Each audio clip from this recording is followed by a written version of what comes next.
Simula nang ako'y magkamalay, ikaw ang sumilay. Hanggang sa ikaw ang katuwang sa bawat araw ko, taga-alaga kahit makulit ako.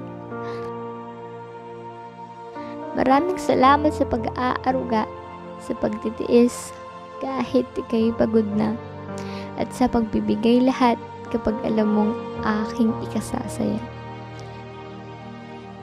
Minsan napapagod ka, pero hindi mo pinapakita, at sa harapan ko'y nagagalit ka, pero pagtalikod mo'y naiiyak ka. Naiintindihan naman kita na gusto mong matuto ako, kaya ako'y napapagalitan mo, pero naiiyak ka baka kasi sumama ang loob ko.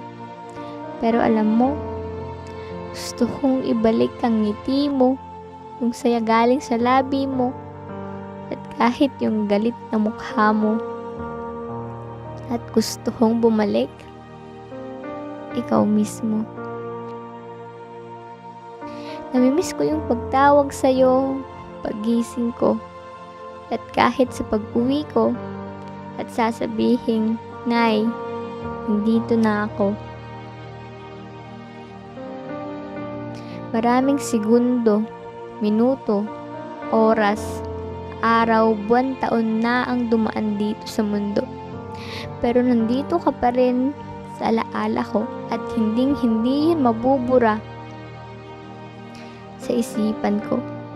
Kahit na ngayon ikaw ay hanggang alaala na lang sa mga naiwan mo.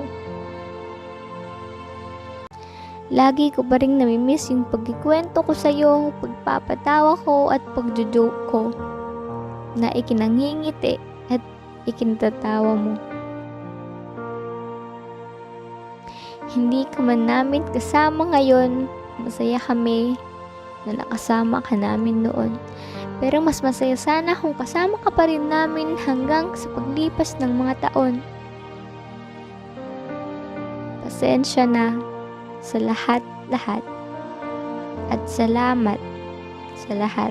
Sa pagiging parte ng aming buhay na binigyan mo ng kulay. Salamat sa mga payo, sa mga aral na natutunan ko, pati sa pagmamahal na galing sa'yo.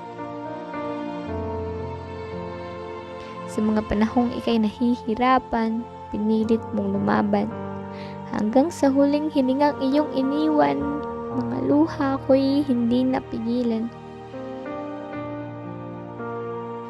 Muli, salamat sa lahat ng sakripisyo mo. Mananatili ka pa rin sa aming puso.